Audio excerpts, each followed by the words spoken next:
पहले हम ये जानेंगे कि ये ईश्वर जो है क्या है, मतलब ईश्वर का स्वरूप कैसा है और क्या ईश्वर जो है पाप क्षमा करता है और वेद इसके बारे में क्या कहता है। फिर उसके एक एक करके क्लेम्स को कवर करेंगे जो उसने क्लेम लगाए ईश्वर के ऊपर, ठीक है, या जो वैदिक धर्म के ऊपर लगाए हैं कि यहाँ वेदों में तो एक कंट्रोडिक्शन है। स्वामी दयानंद कहते हैं कि ईश्वर जो है वो पाप क्षमा नहीं करता और वेद कह रहा है पाप क्षमा करता है, तो किसकी बात सही है? स्वामी दयानंद की बात में कॉन्ट्रडिक्शन हो गया, वेदों की बात में कॉन्ट्रडिक्शन हो गया। क्या सनातन धर्म ही ऐसा है? जबकि खुद अपने ऊपर नहीं बोला, वो तो ये मानता है कि ईश्वर पाप क्षमा कर सकता है, ठीक है। हालांकि वो कैसे कर सकता है वो भी हम देखेंगे कि अल्लाह, क्या कोई पाप क्षमा कर सकता है? और क्या कोई ईश्वर अगर पाप क्षमा करे तो क्या वो ईश्वर हो सकता है? ठीक है, तो इसको देखते हैं। इसी मंत्र में सारी व्याख्या हो जाएगी, क्योंकि आपको समझने के लिए 10-15 मंत्र नहीं चाहिए होता है, एक ही मंत्र में सब समझ में आ जाता है। ये मंत्र ही ऐसा है। ये यजुर्वेद 40:8, इसमें क्या कहा? सा पर्या अछुक्रम अकायम अश्नाविडम, ठीक है, शुद्धम पाप विदम कबीर मनीषी परिभू शंभु यथात अर्थान, ठीक है, आदि स्वास्थ्य करके आया आखिरी में। यहाँ कहा कि वह परमात्मा सम्य व्यापक, शीघ्रकारी और अत्यंत बलवान है, जो शुद्ध, सर्वज्ञ, सबका अंतर्यामी। अब यहाँ शब्द आया शुद्ध, जो ईश्वर खुद शुद्ध है तो दूसरे को पाप करने की प्रेरणा कैसे देगा भाई? वो क्यों चाहेगा दूसरा अशुद्ध हो जाए? तीसरी बात, सर्वोपरि विराजमान है, सनातन है, स्वयं सिद्ध है। स्वयं सिद्ध है, उसको किसी नबी की आवश्यकता नहीं पड़ती कि वो ज्ञान लेके भेजेगा तब वो चलाएगा उसका, ठीक है, वो फरिश्ता भेजेगा, वो उसको ज्ञान देगा तब वो चलाएगा, वो सीधे ज्ञान दे देता है मनुष्यों को, ठीक है। परमेश्वर अपनी जीव रूप सनातन अनादि प्रजा को अपनी सनातन विद्या से यथावत अर्थों का बोध वेद द्वारा कराता है। वह सगुण स्तुति अर्थात जिस जिस गुण के सहित, अब देखिए सगुण शब्द का अर्थ होता है गुण सहित, जिस जिस गुण के सहित परमात्मा की स्तुति करना चाहते हैं वो सगुण होता है। अकाय है अर्थात शरीर धारण नहीं करता, जन्म नहीं लेता, छिद्र नहीं होता, उसमें नाड़ी के बंधन में नहीं आता। लेकिन इनका अल्लाह तो आता है, वो तो सातवें आसमान में बैठा है तखत पे, ठीक है। कभी पाप आचरण नहीं करता। अब ईश्वर जो है वो नस नाड़ी के बंधन से मुक्त है, तो पाप आचरण कैसे करेगा? पाप आचरण वही करेगा जो इसमें बधा हुआ है, ठीक है, वही करेगा जो बधा हुआ है नाड़ियों से। अब ईश्वर तो मुक्त है, सबसे शुद्ध बुद्ध मुक्त स्वरूप है, तो वो क्यों करेगा पाप आचरण? ठीक है। फिर क्या आया कि वो कलेश दुख अज्ञान उसमें नहीं होता, ठीक है, इत्यादि जिस जिस राग द्वेष गुणों से पृथक मानकर ईश्वर की स्तुति करना निर्गुण स्तुति कहलाती है। इसका फल यही है कि परमेश्वर के गुण कर्म स्वभाव जैसे अपने गुण कर्म करना, केवल भांड के समान नाचना गाना गुण कीर्तन करना और चरित्र ना सुधारना ईश्वर की स्तुति करना व्यर्थ है, ठीक है। तो पहली बात तो जिनके मत में ऐसा ईश्वर है कि वो ऐसे आज्ञा ही करता है कि मुसलमानों को छोड़कर काफिरों को दोस्त ना बनाए, ठीक है, सूरह अल इमरान 28 है शायद, ठीक है। तो फिर ऐसा ईश्वर तो वो ना खुद सुधरता है ना दूसरे, ना वो खुद सुधरा है ना दूसरे को सुधारने की प्रेरणा देगा, क्योंकि खुद ही जब उसका खराब है दामन तो फिर दूसरे को क्या सीख देगा, ठीक है। तो अब आगे आते हैं, दो मंत्र लेते हैं वेद का, इससे स्पष्ट रहेगा कि ईश्वर पाप क्षमा नहीं करता, उल्टा दंड देता है। यजुर्वेद 40:16 मंत्र है। यहाँ क्या कहा? अग्ने नय सुपता राय अस्मान विश्वानी देव वयुनानी विद्वान यो धैस मज्जुहुराण मेनो भूइष्टान्ते नमा उक्तिम विधेमा। यहाँ क्या कहा कि हे सुख के दाता परमेश्वर स्व प्रकाश स्वरूप, आप सबको जानने वाले हैं, आप हमको श्रेष्ठ मार्ग से संपूर्ण प्रज्ञानों को प्राप्त कराइए और जो हमसे कुटिल कुटिल पाप आचरण रूप मार्ग है उससे हमको दूर कीजिए। ईश्वर क्या कह रहा है कि हमें पाप आचरण से दूर कीजिए। यही सेम बात उन मंत्रों में है जिसके ऊपर वो क्लेम कर रहा था। इतनी सी चीज उसको समझ में नहीं आई, ठीक है, अभी हम आगे वही तो, समझेंगे। पापों से वही, बचाने का अर्थ ये है कि हाँ हमको पाप ना करने दे, यानी कि हाँ, हमको सद्बुद्धि दे ताकि हम पाप ना करें। बिल्कुल बिल्कुल। इसका ईश्वर अर्थ ये से थोड़ी है कि प्रार्थना वो की पाप जा रही है। पाप क्षमा, इसके लिए थोड़ी है कि पाप क्षमा कर देगा वो। इसका अर्थ यही है कि हम पाप में ना फंसे, ऐसी परमेश्वर से हम प्रार्थना करते हैं, ना कि वो पाप क्षमा कर देगा, ठीक है। इतनी कॉमन चीज उसको समझ में नहीं आई, ठीक है, और ना समझ में आएगी, ठीक है।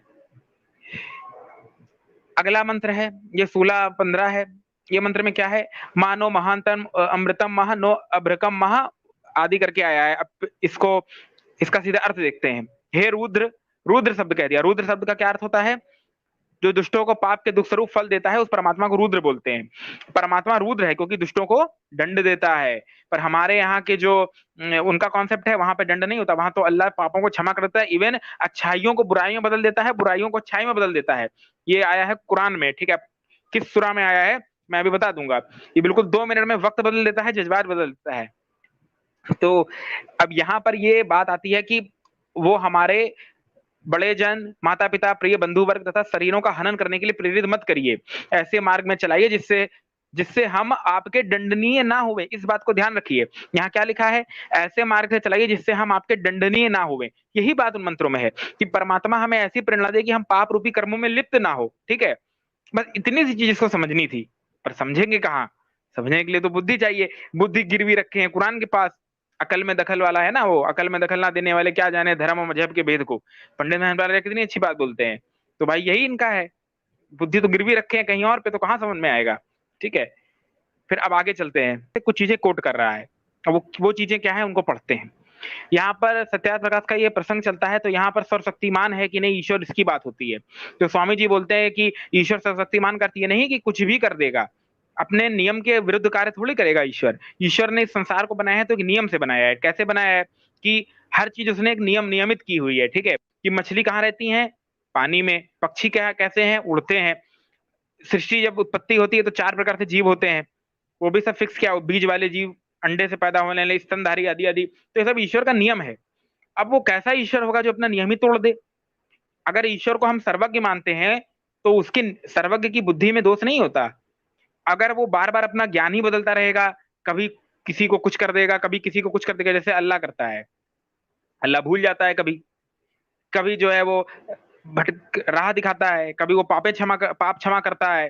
ठीक है, कभी वो अच्छाई को बुराई में बदल देता है, बुराई को अच्छाई में बदल देता है। ये कैसा ईश्वर है भाई, जो अच्छाई को बुराई में, बुराई को अच्छाई में बदल देता है, पाप क्षमा कर देता है। अब पाप क्षमा क्यों करेगा भाई? तो वही चीज यहाँ लिखा जा रहा है कि अब देखिए इसको समझ लेते हैं, पाप क्या क्षमा क्यों नहीं कर सकता ईश्वर। मैं एक उदाहरण से समझाता हूँ। मान लीजिए आप लोगों ने मूवियां देखी होंगी, तो आप हॉलीवुड की मूवीज में दिखाते हैं कि एक व्यक्ति जब पाप करता है, कोई अंग्रेज जो है पाप करता है, टैक्सी चलाता है या कुछ भी करता है, पाप करता है, तो फिर वो चर्च जाता है। चर्च में क्या करने जाता है? कन्फेशन करने जाता है। अब कन्फेशन में क्या होता है, वहां वो होली वाटर आदि लेता है और वहां पर फादर के सामने कन्फेस करता है, जीसस के सामने, कि मेरे पाप क्षमा हो जाएं। अब वो फादर कुछ उस पर हालेलुया करता है और पानी छिड़कता है, कहता है जाओ बेटा तुम्हारे पाप क्षमा हो गए, अब तुम्हारे ऊपर से बोझ हल्का हो गया। हालेलुया नहीं करता है, तारा हाँ, रा रा रा रा सारा रा रा तारा रारा सारा देख वो कुछ देखे भी करता है हंसी वो। लगता है उनको। अब उसमें क्या कर सकते हैं? तो अब ये बात आती है कि अब जैसे मान, अब इसमें कर देता है, वो चला जाता है। अब मैं आपसे एक सवाल पूछता हूँ, कोई ईसाई है या AYZ कोई भी मोमिन है, कोई भी व्यक्ति है संसार का जो ईश्वर को, चलो इन्हीं का मत लेते हैं, हम अपना क्यों ले, इन्हीं का मत लेते हैं। कोई एक व्यक्ति है, ठीक है, ईसाई है, अब वो निकला घर से, उसने किसी का मर्डर कर दिया। ठीक है, अब मर्डर करके वो चर्च गया, उसने जीसस से क्षमा मांगी, और अकॉर्डिंग टू बाइबल या कुरान क्षमा कर भी देता है इनका गॉड, सारे पाप क्षमा कर दिया, उसके ऊपर से बोझ उतार दिया। तो अब ये बताओ कि जिसको गोली मारी उसके साथ अन्याय नहीं हुआ? इसको कौन सजा देगा भाई, पाप क्षमा कर दोगे तो? यहाँ तो इस धरती पे तो न्यायालय सजा दे देगा, पर तुम्हारे संविधान में इसको कब सजा मिलेगी? हमारे संविधान में तो सजा मिलेगी कर्मों के आधार पर, कभी सुअर बना देगा, कभी कीड़ा मकोड़ा बना देगा, पर तुम्हारे में क्या बना देगा? तुम तो अगर मुस्लिम घर में पैदा हुआ है, चाहे लाख कुकर्म करे, सीधे जन्नत में जाएगा। तो काहे बात का कर्म फल सिद्धांत तो ठेंगे पे रखे हो। तो अब एक तो जिसने पाप किया, आपने उसको छूट दे दी, खुला छोड़ दिया। ठीक है, अब जेल में व्यक्ति को क्यों बंद किया जाता है? ताकि वो और पाप ना कर सके, वो पापों से दूर हट जाए कुछ समय के लिए, तभी तो वो पाप करने से रुकेगा। अब आपने उसको खुला छोड़ दिया है, एक तो उसको पाप की तुम डंडी नहीं दे रहे हो, वो दबा के पाप कर रहा है, गोली मार रहा है, कन्फेस कर ले रहा है, फिर गोली मार रहा है, कन्फेस कर ले रहा है। ये क्या है भाई, निंजा टेक्निक है पाप क्षमा करने की। और वो खुले में घूम रहा है, अब वो खुले में घूम रहा है और पाप करेगा वो भर भर के, तुम उसको कोई सजा ही नहीं दोगे, क्योंकि तुम्हारा किताब ऐसा आपका लिखती है। जी पाप का दंड इसलिए दिया जाता है क्योंकि एक फियर जो है क्रिएट किया जाए, जो पाप करता है उसके मन में एक फियर क्रिएट किया जाए ताकि वो उस पाप करने से डरे। अगर आप बार बार ऐसा क्षमा कर दोगे, जैसे कि लिखा है इनके कुरान में कि अगर आप अल्लाह से शिरक नहीं करते हो, चाहे आप कोई भी पाप करो, आप जन्नत में जाओगे, तो उनका फियर ही खत्म हो जाता है। कर्ज भाई, मैं एक पॉइंट ऐड करना चाहूंगा। हाँ बोलो बोलो। आप पाप के ऊपर बोल रहे हो, मैं इससे थोड़ा सा ऊपर जाते हैं। हम कहते हैं किसी भी क्रिया का जो फल होता है वो तो मिलता ही है, भले ही वो अच्छा हो या बुरा हो। अब आप गेंद यूनिवर्सल को, लॉ है। हाँ, वो आप गेंद को आप फेंकोगे दीवार के ऊपर तो वो तो आएगा ही आपके और। तो इसको कैसे रोक सकता है कोई? अगर कोई रोक हाँ, रहा है तो ये वो तो आपने ईश्वर तो है साइंस ही से नहीं। ये तो आपने साइंस से सिद्ध कर दिया तीसरे नियम से। हाँ जी बिल्कुल। हाँ, क्रिया प्रतिक्रिया के नियम सिद्ध कर, इन्होंने देखो ये वैज्ञानिक बुद्धि भी लगा दी, ठीक है। तो इन्होंने सही बात बोली कि वो तो क्रिया प्रतिक्रिया होगा ही होगा, वो पाप तो लौट के आएगा ही, आपको ढूंढ ही लेगा, ठीक है। तो थर्ड अब लॉ ये ऑफ बात है, मोशन। हाँ, थर्ड लॉ ऑफ मोशन, ठीक है। तो अब यहाँ पर यही कहा जा रहा है, यहाँ क्या कहा जा रहा है कि ईश्वर, अब देखिए प्रश्न करता है पूर्व पक्षी की परमेश्वर की स्तुति प्रार्थना उपासना करनी चाहिए व नहीं करनी चाहिए। तो उत्तर दे रहे हैं, और क्या उत्तर कह रहे हैं, करनी चाहिए। अब कह रहा है कि अगर स्तुति प्रार्थना करेंगे ईश्वर की, तो क्या वो अपना नियम छोड़कर स्तुति प्रार्थना करने वाले के पाप छुड़ा देगा? नहीं छुड़ाएगा, ठीक है। तो अब ये बात है कि नहीं छुड़ाएगा, तो कह रहे हैं तो फिर स्तुति प्रार्थना क्यों करनी चाहिए? तो कह रहे हैं उसके करने में फल कुछ और ही है। क्या फल है? तो कह रहे हैं स्तुति से ईश्वर में प्रीति आती है, उसके गुण कर्म स्वभाव से अपने गुण कर्म स्वभाव सुधरते हैं। अब जैसे मैंने ऊपर एक उदाहरण दिया था कि ईश्वर क्या है, न्यायकारी है, सभी कलेशों से युक्त है, शुद्ध आचरण है, पाप आचरणों से मुक्त है। तो उसकी स्तुति करने वाले के भी तो वैसे आचरण होंगे कि नहीं होंगे? लेकिन कुरान का अल्लाह तो ऐसा है नहीं, वो तो पाप करने की प्रेरणा देता है, जिहाद करो, वो तो कहता है कि जिहाद करो, ठीक है। तो अब जब वो यही सीख दे रहा है, तो लोग तो पाप करेंगे ही करेंगे। तो अब यही बात यहाँ बताई जा रही है, ठीक है। तो अब यहाँ बात आ रही है कि प्रार्थना से निरअभिमान्यता आती है, उत्साह और सहा का मिलना होता है, और उपासना से परब्रह्म में मेल होता है, उसका साक्षात्कार होता है। मतलब ये समझिए कि प्रार्थना से निरअभिमान्यता आती है, ठीक है, उत्साह बढ़ता है। उत्साह कैसे बढ़ेगा? जब हम परमात्मा का ध्यान करेंगे तो उत्साह बढ़ेगा।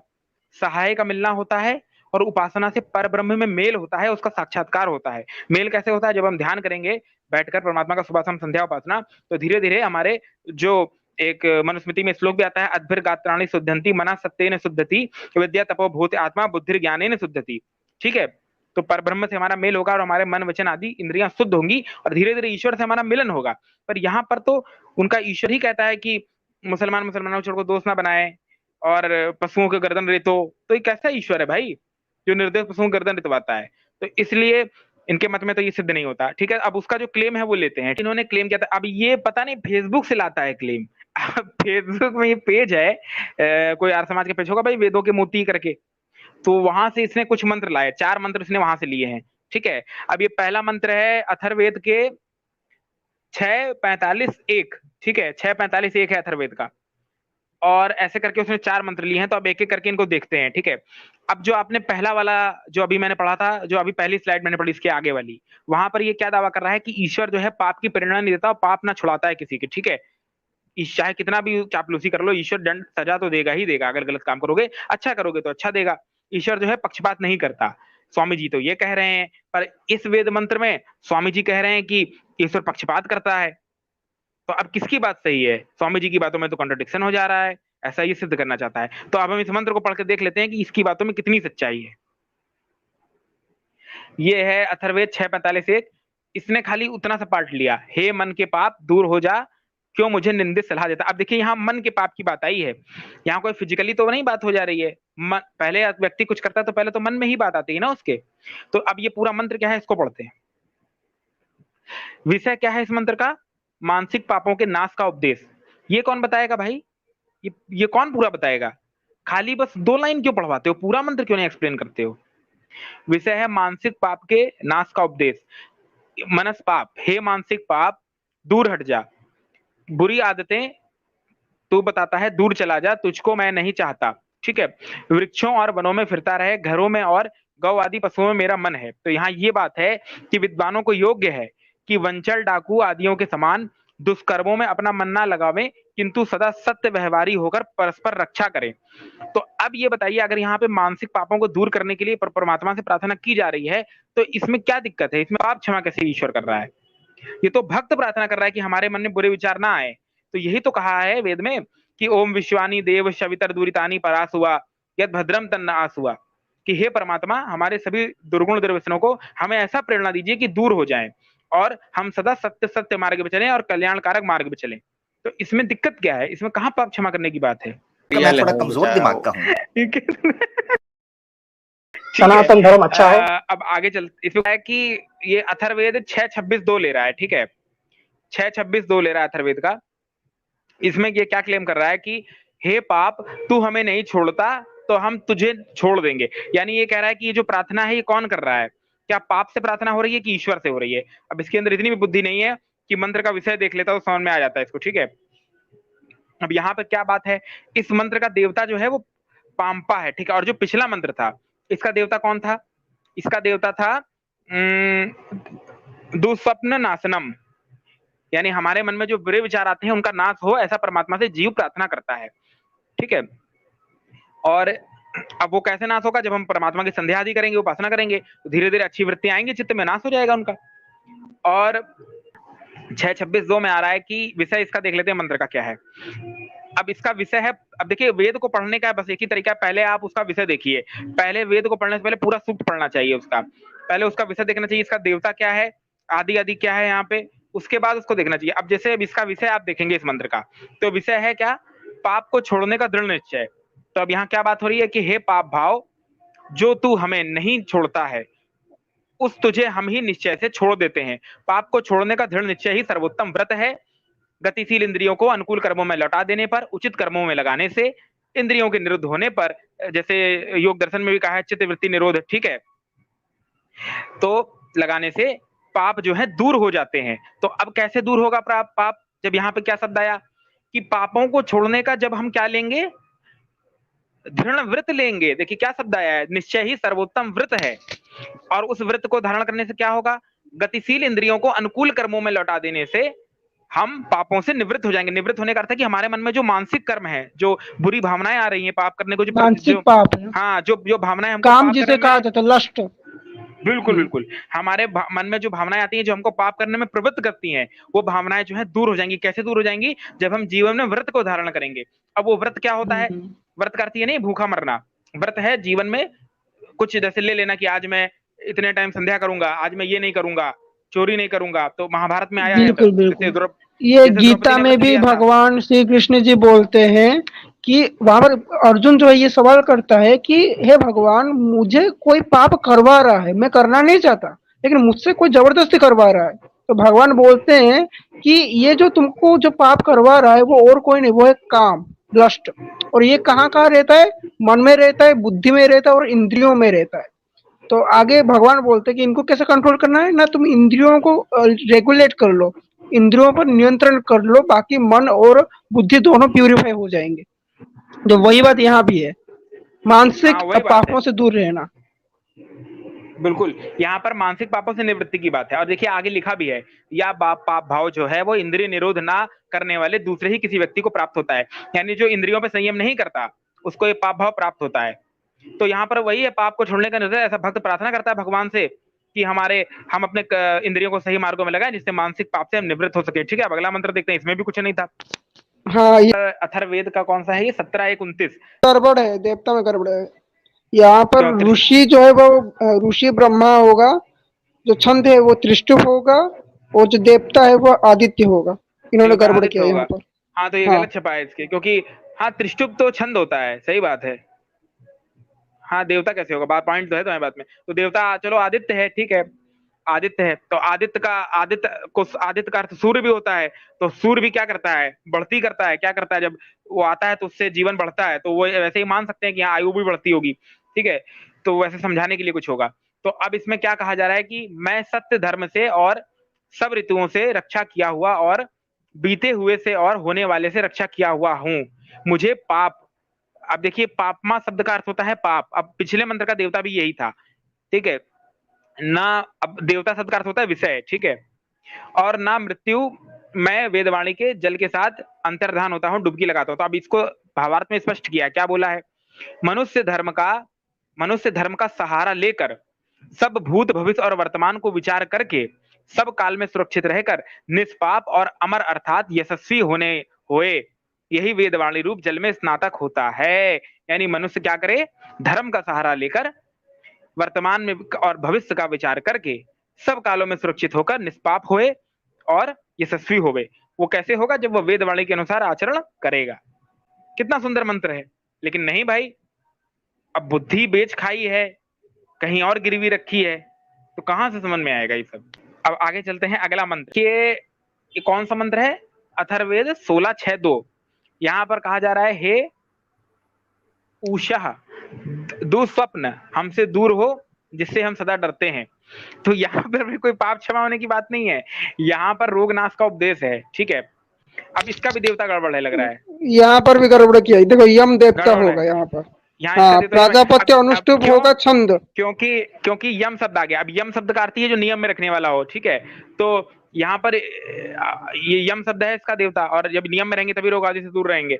तो यहाँ पर देखो गलत छपा है, ठीक है। तो अब हर चीज वैदिक स्क्रिप्चर से देख के नहीं पढ़ना चाहिए। ऋषि कभी का खुद भी खरीद, नाम मुझे लगता है यहाँ पर लिखा ही नहीं है, इसीलिए यहाँ पर कहते हैं कि सूक्त भाई का नाम यहाँ पर डाल दिया है। खुद किताब खरीदो, नहीं खरीद सकते तो कम से कम हम तो कह रहे हैं खरीदो भाई, कुछ पैसा बचा के तो वेद खरीद ही सकते हो, चाहे नहीं खरीद सकते तो छोटी छोटी किताबें पढ़ा करो, वेद से ऐसे वेदों का वेद भाई प्रवचन ये किताब देखकर आती है एक मेरा अच्छी। दिमाग घूम रहा है भाई, छंद यम। हाँ देखो यहाँ प्रिंटिंग मिस्टेक है, यहाँ देखिए प्रिंटिंग मिस्टेक आप, लेकिन जब आप बुक में देखेंगे तो यहाँ पर देवता ऋषि सही लिखा होगा, ठीक है। खैर वो कोई बड़ी बात नहीं है, वो अब वेबसाइट अपडेट हो जाएगी, सही हो जाएगा आगे, कोई बड़ी बात नहीं है। अब यहाँ पर देखिए, यहाँ पर इसका विषय है रोग नाश करने का उपदेश। तो कहा जा रहा है, हे उषा प्रभात वेला, जिस दुष्ट स्वप्न में उठे कुविचार से हम डरे हैं वह दूर चला जावे। यदि किसी कुपथ्य व रोग के कारण निद्रा भंग होकर मस्तिष्क में कुविचार घूमने लगे तो मनुष्य उसका प्रभातिकार प्रभात ही बहुत अर्थात शीघ्र करे। यानी यहाँ ये कहा जा रहा है कि जब हमारे मन में कोई भी हम कोई बुरा स्वप्न देख लेते हैं निद्रावस्था में, ठीक है, या हमारे मन में कोई विचार आने लगते हैं, तो उसका हम क्या करें, उसका ऐसे उपाय करें जिससे वो दूर होवे, ठीक है। अब वो विचार उपाय क्या है, तो जैसे ऊषा प्रभात वेला, जैसे प्रभात वेला में व्यक्ति जब उठता है तो उसका मन प्रसन्न रहता है, वैसे ही हम ऐसा आचरण करें कि जिससे हमारा मन प्रसन्न रहे, यानी ईश्वर के पथ पे चले, वेद अनुगामी बने, जिससे जो है हम दुख स्वप्न आदि से दूर होवे, ठीक है, और हमारे अंदर से जो मानसिक वृत्तियां हैं उनका निवारण होवे, ठीक है। तो हो गया, बस ये 4 था इसका। अब आगे कुछ और ले लेते हैं, ठीक है, नेक्स्ट करो, ठीक है।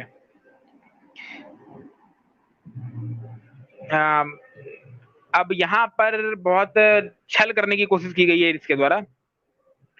यहाँ पर ये कहा जा रहा है कि सत्यार्थ प्रकाश और वेद मंत्र में कॉन्ट्रडिक्शन दिखाया जा रहा है, ये कह के कि परमात्मा जो है वो, अब यहाँ क्या कहा जा रहा है पहले इसको पढ़ते हैं। सत्यार्थ प्रकाश के सप्तम समोल्लास में स्वामी जी लिखते हैं कि ऐसी प्रार्थना कभी नहीं करनी चाहिए और ना परमेश्वर उसको कभी स्वीकार करता है। क्या कि हे परमेश्वर, आप मेरे शत्रुओं का नाश कर दें और मुझको सबसे बड़ा बना दें, मेरी ही प्रतिष्ठा हो जाए, मेरे अधीन सब हो जाए। क्योंकि जब दोनों ही शत्रु एक दूसरे के लिए ऐसी प्रार्थना करे तो क्या परमेश्वर दोनों का नाश कर दे? तो बात तो सही है, ऐसी प्रार्थना कभी करनी नहीं चाहिए कि सामने वाले का नाश हो। और अगर वो भी मान लो यही प्रार्थना करे तुम्हारे लिए, तो क्या दोनों को नाश करेगा ईश्वर? तो इसलिए ईश्वर ऐसी प्रार्थनाएं नहीं सुनता। जैसा कर्म करोगे वैसा फल देगा, तुम्हारे कहने मात्र से उसको फल नहीं दे देगा। तो अब इसने फिर आगे कुछ दिखाया है, वो हम देखते हैं, ठीक है। अब आपको तब समझ में आएगा ये कहना क्या चाह रहा है। हाँ, ये 2 मंत्र हैं, अभी हम आगे विस्तार से लेंगे। पहला मंत्र है यजुर्वेद 6:22, दूसरा मंत्र है यजुर्वेद 15:17, ठीक है, नोट कर लीजिए 6:22, 15:17। इसमें जो अंडरलाइन है उसमें ये दिखाने की कोशिश की गई है कि यहाँ पर आर्य समाजी लोग ये कह रहे हैं कि जो हम मनुष्य है वो ईश्वर से ये प्रार्थना करता है कि हमारे बैरी लोगों को परमात्मा सजा दे। और वहां पर सत्यार्थ प्रकाश में स्वामी जी क्या कह रहे हैं कि हमें ऐसी प्रार्थना नहीं करनी चाहिए कि हमारे बैरियों को सजा हो। और यहाँ पर वेद मंत्र में तो ये कहा जा रहा है कि हमारे बैरियों को सजा हो। तो अभी तो दोनों कॉन्ट्रडिक्शन हो गया, ऐसा वो दिखाना चाह रहा है, पर एक्चुअली इसने ठीक से पढ़ा ही नहीं इस मंत्र को, ठीक है। अब वो क्या है वो हम लोग देखेंगे। ये है 6वां अध्याय, 6वां अध्याय है ये, 22 का 6, ठीक है, 6 का 22 पढ़ना है, 6वें अध्याय का 22वां मंत्र। यहाँ पर क्या आता है, तो इसमें आया है कि ये 5वें अध्याय के पश्चात का, ये जो 5वें अध्याय के पश्चात 6ठे अध्याय का आरंभ होता है। इसके प्रथम मंत्र में राज्याभिषेक के लिए अच्छी शिक्षा युक्त सभा अध्यक्ष विद्वान को आचार्य आदि विद्वान लोग क्या क्या उपदेश करें, ये है। यानी जो ईश्वर ये आदेश करता है कि राज व्यवस्था में जो आचार्य और विद्वान लोग राजा को जो उपदेश करें उसकी यहाँ पर वर्णन है। तो जब अब इसको आप पढ़ेंगे तो आपकी बात दूर होगी, ठीक है, निवृत्ति। तो क्या है, आगे चलते हैं। अब ये जो अंडरलाइन है इसको पढ़ते हैं, ठीक है, पूरा मंत्र पढ़ने की जरूरत नहीं है, जो उसका क्लेम है वही देख लेते हैं, ठीक है। यहाँ पर उसने क्या कहा, यहाँ इसको ध्यान से पढ़ते हैं, जो अंडरलाइन है वही पढ़िए बस। जो हम लोगों से वैर रखता है और हम लोग जिससे वैर रखते हैं उसके लिए वे औषधियां दुख देने वाले शत्रु के तुल्य हो।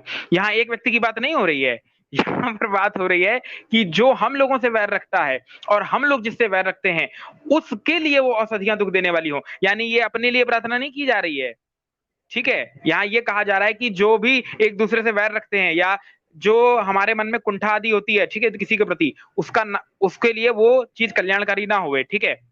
यहाँ परमात्मा ये उपदेश कर रहा है। किसको कर रहा है? किसको कर रहा है? मनुष्य को कर रहा है। क्या उपदेश कर रहा है? कि हमारे मन में जो बुरे विचार आते हैं, ठीक है, और ये विचार आता है कि सामने वाले का नाश हो जाए, सामने वाला सोचता है कि इसका नाश हो जाए, तो अगर दोनों के मन में ऐसा विचार आता है तो दोनों का भी कल्याण नहीं होगा, अर्थात वो दुख देने वाला ही होगा, शत्रु के तुल्य। यही इस मंत्र में बताया जा रहा है। क्योंकि आप जब ध्यान से पढ़ेंगे तो यहाँ लिखा है कि जो हम लोगों से वैर करता है और हम लोग जिससे वैर करते हैं उसके लिए वे औषधियां दुख देने वाली हो, कि तुल्य हो, ठीक है। आगे लिखा है तस्मय, उसके लिए वे हो। तो यहाँ पर अगर ये आगे देखिए कॉमा लग गया, इससे सिद्ध होता है कि इतना वाक्य एक है, आगे का जो वाक्य है ये दोनों के लिए है। बस खत्म हो गई बात। इसको मंत्र भी पढ़ना नहीं आता, अब हम क्या बोले? आगे कुछ बचा है? अब इसका भावार्थ स्पष्ट पढ़ लेते हैं। राजा और राजाओं के कामदार लोग अनीति से प्रजाजनों का धन ना लेवे, किंतु राज्य पालन के लिए राजपुरुष प्रतिज्ञा करें कि हम लोग अन्याय ना करें, अर्थात हम सर्वदा तुम्हारी रक्षा और डाकू चोर लंपट का लवाण कंपट कुकर्मी अन्याय और कुमारियों को निरंतर दंड देवेंगे, ठीक है। ये तो सही बात है। राजा को ऐसा चाहिए कि अपनी राज व्यवस्था ऐसी बनाए, ठीक है। तो बात खत्म हो गई। अब आगे मंत्र देखते हैं एक और। सही है, वही तो लिखा है कि हम अगर किसी से बैर करेंगे वो हमसे बैर करेगा तो दोनों का कल्याण नहीं होगा। वही तो बात है। अब इनको समझ में आएगा तब ना। ये पंचदश अध्याय है, 15वें अध्याय का 17वां मंत्र। इसमें भी यही सेम क्लेम किया गया है जो यहाँ पर आया है। अब जो अंडरलाइन है उसको पढ़िए। जो हम लोग जिससे द्वेष करें और जो दुष्ट हमसे द्वेष करें, जिसको हम इन सिंहादि के मुख में धरें, उसको वे रक्षक लोग भी सिंहादि के मुख में धरें। देखो यहाँ भी वही बात है। क्या बात है कि जो हम लोग जिससे द्वेष करें और जो हमसे द्वेष करें, जिसको हम लोग सिंहादि के मुख में धरें, उनको वे रक्षक लोग भी धरें। यानी हम अगर किसी के लिए वो प्रार्थना करते हैं तो उसके लिए भी वो प्रार्थना होगी, क्योंकि जो किया हुआ पाप है वो कर्ता को नहीं छोड़ता, वो लौट के तो उस तक आता ही है। तो चाहे तुम ऐसी प्रार्थना करो या जो रक्षक लोग हैं वो करें, दोनों को वो पाप दोनों के लिए सेम होगा, वो लौट के आएगा इस तक। तो ये चीज नहीं पढ़ पाते हैं क्या ये लोग? या हमको लगता है जो देता होगा उधर से बना के उससे गलती हो गई, कोई फिरकी ले रहा है, ठीक है। समझ गए? अब तो सबको स्पष्ट हो गया होगा, ठीक है। तो कुछ बचा नहीं है।